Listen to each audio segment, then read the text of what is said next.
सभी पाप और दोषों से मुक्ति देने वाली कथा ऋषि पंचमी की एक ऐसी कथा जिसको सुनने मात्र से ही अपार फल की प्राप्ति होती है। युधिष्ठिर ने प्रश्न किया, हे देवेश, मैंने आपके श्रीमुख से अनेक व्रतों को श्रवण किया है। अब आप कृपा करके पापों को नष्ट करने वाला कोई उत्तम व्रत सुनावें।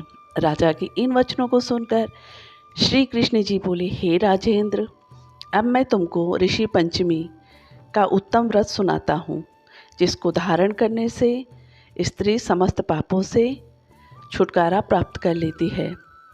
हे नृपोत्तम, पूर्व समय में वृतासुर का वध करने के कारण इंद्र के इस पाप को 4 स्थानों पर बांट दिया गया। पहला अग्नि की ज्वाला में, दूसरा नदियों की बरसाती जल में, और तीसरा पर्वतों में, और चौथा स्त्री की रज में।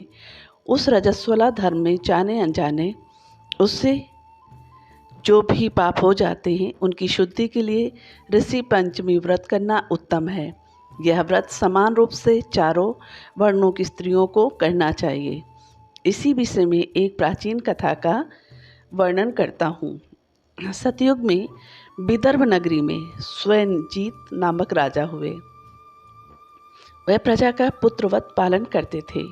उनके आचरण ऋषि के समान थे। उनके राज्य में समस्त वेदों का ज्ञाता, समस्त जीवों का उपकार वाला सुमित्र नामक एक कृषक ब्राह्मण निवास करता था। उनकी स्त्री जयश्री पतिव्रता थी। ब्राह्मण के अनेक नौकर चाकर भी थे। एक समय वर्षा काल में जब वह साध्वी खेती के कामों में लगी हुई थी, तब वह रजस्वला भी हो गई। हे राजन, उसे अपने रजस्वला होने का भास हो गया, किंतु फिर भी वह घर गृहस्थी के कार्यों में ही लगी रही। कुछ समय के पश्चात दोनों स्त्री पुरुष अपनी अपनी आयु भोग कर मृत्यु को प्राप्त हुए। जब श्री अपने ऋतु दोष के कारण कुतिया बने और सुमित को रजस्वला स्त्री के संपर्क में रहने के कारण बैल की योनि प्राप्त हुई। क्योंकि ऋतु दोष के अतिरिक्त इन दोनों का और कोई अपराध नहीं था, इस कारण इन दोनों को अपने पूर्वजन्म का समस्त विवरण याद रहा। वह दोनों कुतिया और बैल के रूप में रहकर अपने पुत्र सुमित के यहाँ पलने लगे। सुमित धर्मात्मा था और अतिथियों का पूर्ण सत्कार किया करता था। अपने पिता के श्राद्ध के दिन उसने अपने घर ब्राह्मण को जिमाने के लिए नाना प्रकार के भोजन बनवाए। उसकी स्त्री किसी काम से बाहर गई हुई थी कि एक सर्प ने आकर रसोई के बर्तन में विष उड़ेल दिया। सुमित की माँ कुतिया के रूप में बैठी हुई यह सब देख रही थी। अतः उसने अपने पुत्र को ब्रह्म हत्या के पाप से बचाने की इच्छा से उस बर्तन को स्पर्श कर लिया। सुमित की पत्नी से कुतिया का यह कृत्य सहा नहीं गया और उसने एक जलती लकड़ी कुतिया के मारी। यह प्रतिदिन रसोई में जो जूठन आदि शेष रहती थी उस कुतिया के सामने डाल दिया करती थी, किंतु उस दिन क्रोध से वह वो भी उसने नहीं दी। तब रात्रि के समय भूख से व्याकुल होकर वह कुतिया अपने पूर्व पति के पास आकर बोली, हे नाथ, आज मैं भूख से मरी जा रही हूँ। वैसे तो रोज ही मेरा पुत्र खाने को देता था, मगर आज उसने कुछ नहीं दिया।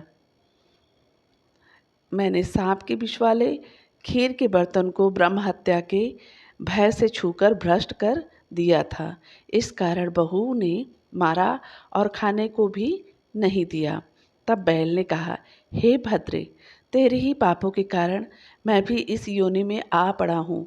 बोझा ढोते ढोते मेरी कमर टूट गई है। आज मैं दिन भर खेत जोतता रहा।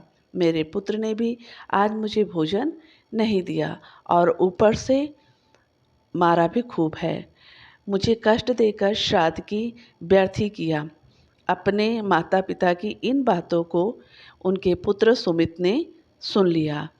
उसने उसी समय जाकर उनको भरपेट भोजन कराया और उनके दुख से दुखी होकर वन में जाकर उसने ऋषियों से पूछा, स्वामी, मेरे माता पिता किन कर्मों के कारण इस योनि को प्राप्त हुए और किस प्रकार उससे छुटकारा पा सकते हैं। सुमित के उन वचनों को सुनकर सर्वतपा नामक महर्षि दया करके बोले, पूर्व जन्म में तुम्हारी माता ने अपने उच्छृंखल स्वभाव के कारण रजस्वला होते हुए भी घर गृहस्थी की समस्त वस्तुओं को स्पर्श किया था और तुम्हारे पिता ने उसको स्पर्श किया था। इसी कारण वह कुतिया और बैल की योनि को प्राप्त हुए हैं। तुम उनको मुक्ति के लिए ऋषि पंचमी का व्रत धारण करो। श्री कृष्ण जी बोले, हे राजन, महर्षि सर्वतपा के इन वचनों को श्रवण करके सुमित अपने घर लौट आया और ऋषि पंचमी का दिन आने पर उसने अपनी स्त्री सहित उस व्रत को धारण किया और उस पुण्य के अपने माता पिता को उसने दे दिया।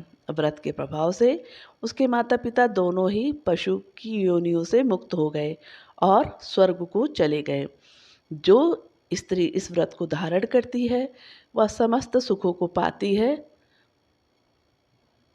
और अपने घर परिवार को सुखी रखती है।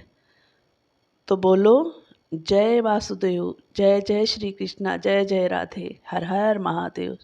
दोस्तों, अगर आपको ये कहानी अच्छी लगी हो तो कमेंट बॉक्स में सीताराम सीताराम ज़रूर लिखें। बोलो, श्री शिवाय नमस्तुभ्यम।